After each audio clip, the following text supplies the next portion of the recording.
이번 시간은 MBTI의 4가지 선호 경향 중에서요. 그 두 번째 감각형과 직관형에 대해서 말씀드려 볼게요. 만약 MBTI 유형이 ENFP라면요.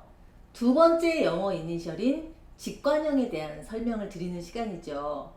직관형의 대극인 감각형과 함께 한 쌍의 선호지표, 선호 경향에 대한 개념과 사례, 그리고 우리가 함께 나눌 관점에 대한 내용으로 구성해 보았습니다.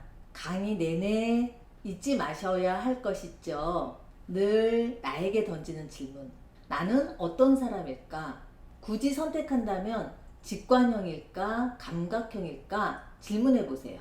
자, 그런 궁금한 마음을 가지고 시작해 볼까요?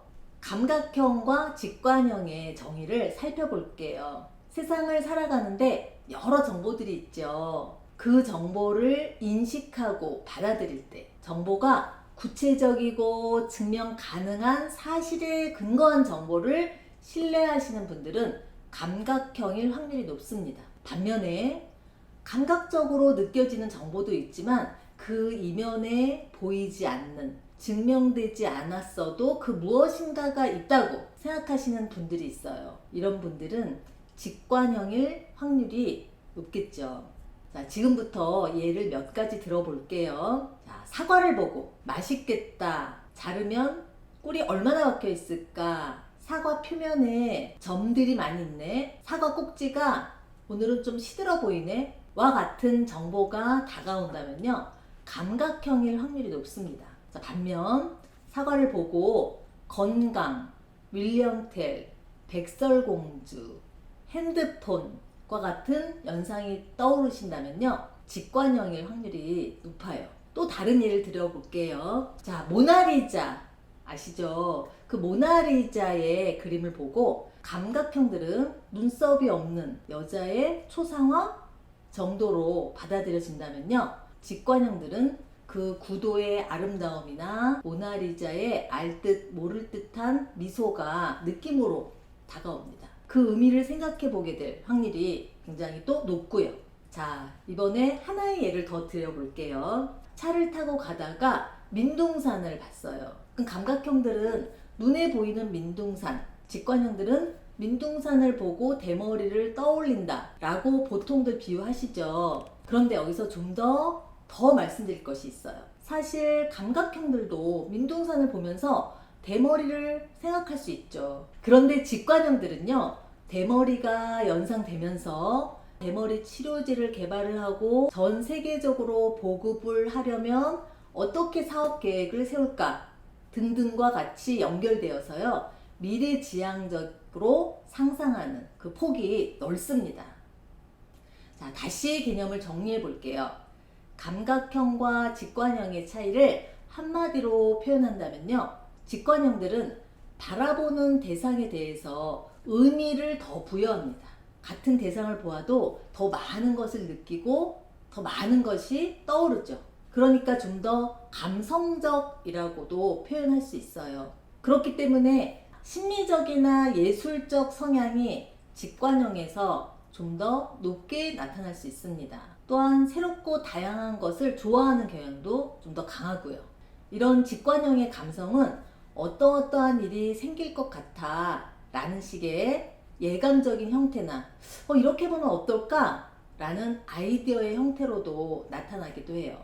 자, 그런데 그 아이디어가 감각형이 보기에는 좀 비현실적으로 보일 수 있겠죠.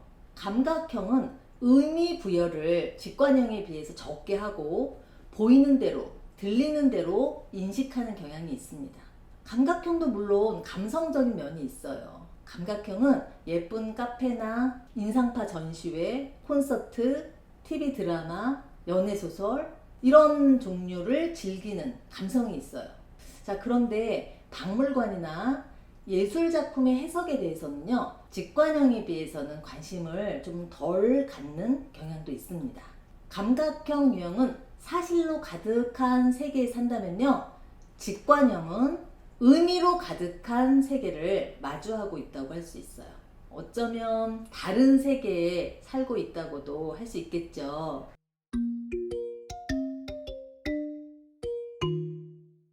어떠세요? 감각형과 직관형에 대한 개념이 어느 정도 잡히시나요?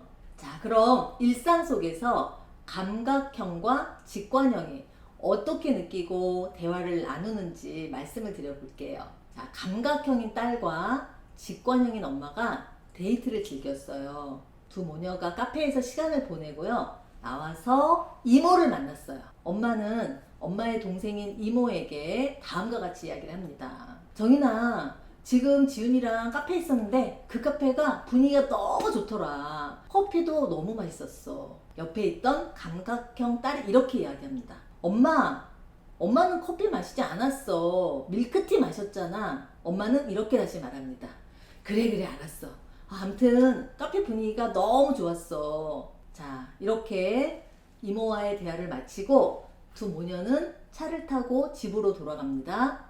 그 차 안에서 감각형 딸은 직관형 엄마에게 이렇게 얘기해요.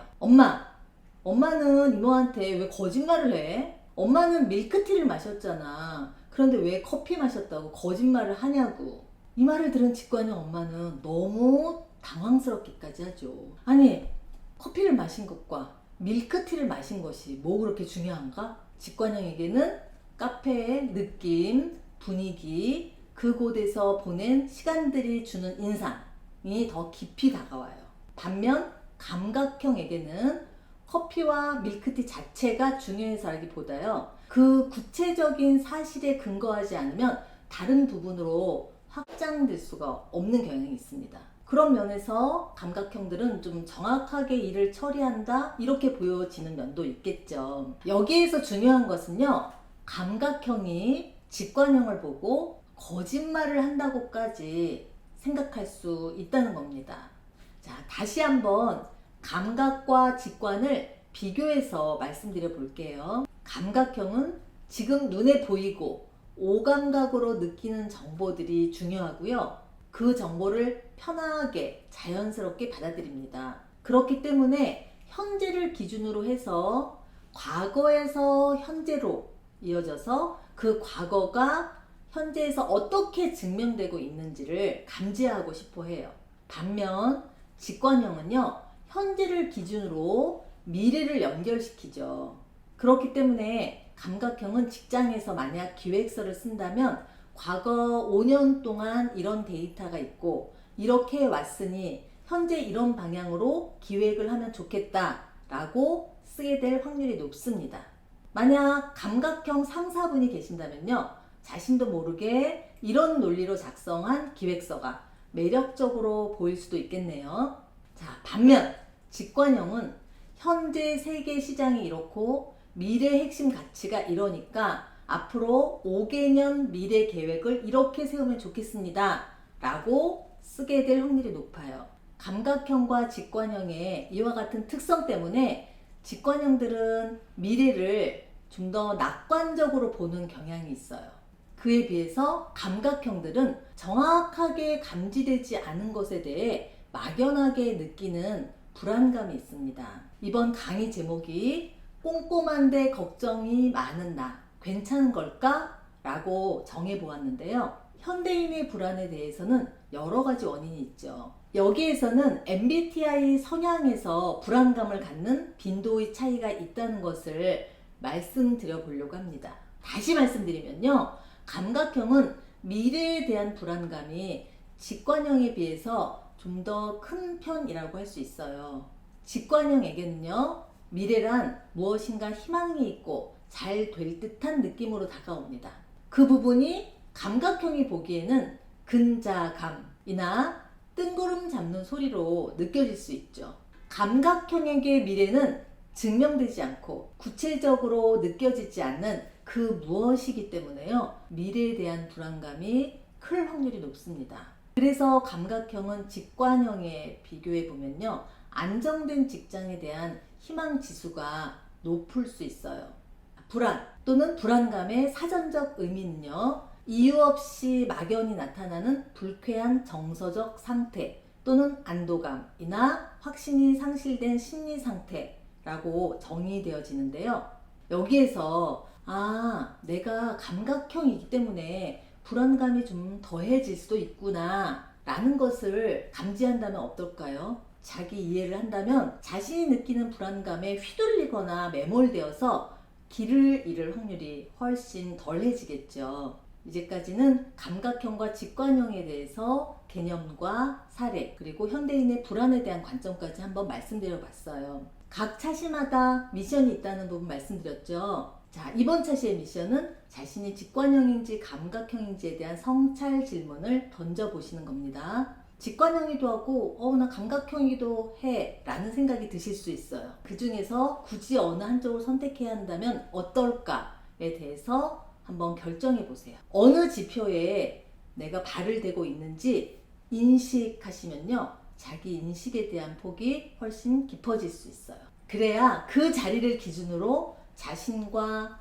세상을 바라보면서 통합을 할 수 있습니다. MBTI의 두 대극을 통합한다는 것에 대해서는요, 이 4가지 선호 경향에 대한 설명이 끝나고 따로 차시를 만들어서 말씀드릴 예정입니다. 다음 시간은 3번째 선호 경향, 사고형 T, 그리고 그의 대극인 감정형 F에 대해서 말씀드려 볼게요.